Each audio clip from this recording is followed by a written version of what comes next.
Good evening, everyone, and thank you for joining us. We've learned tonight that that student won't be facing any legal trouble. But that doesn't necessarily mean that's the end of the story. Channel 8's Mackenzie Johnson spoke with the Lancaster County attorney today about the situation, and she joins us now with more. Mackenzie?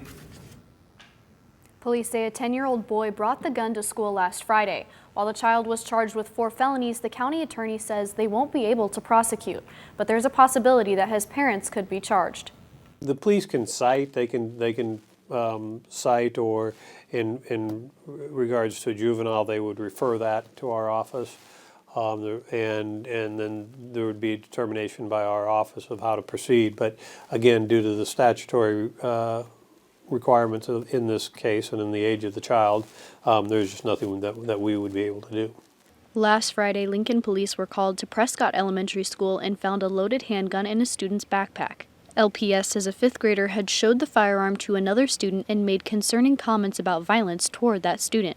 In a statement, LPS said the 10-year-old boy who brought the gun would face legal consequences. Police say the student was referred to the prosecutor's office on suspicion of terroristic threats, use of a weapon to commit a felony, unlawful possession of a firearm at a school, and possession of a handgun by a minor. But Pat-Condon, the county attorney, says state laws don't allow them to prosecute anyone under the age of 11. I mean, there's things that we could look at potentially for the parents.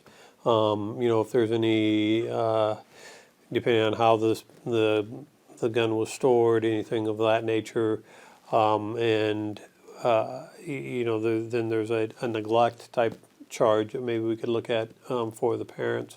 Condon says though the investigation is still ongoing, they haven't found evidence that the parents' actions would be considered neglect. Hypothetically, if the parents had a gun and they left it sitting out on the, on the TV trays or something, or on the out in the open on the table where the child could take the gun and take it to school, then there may be something there where the parents are not properly storing the gun. Condon says for any parents who own guns, this can be a lesson to help keep schools and children safe. We have very responsible gun owners, and they just need to make sure that the guns are secure and that the children do not have access to them.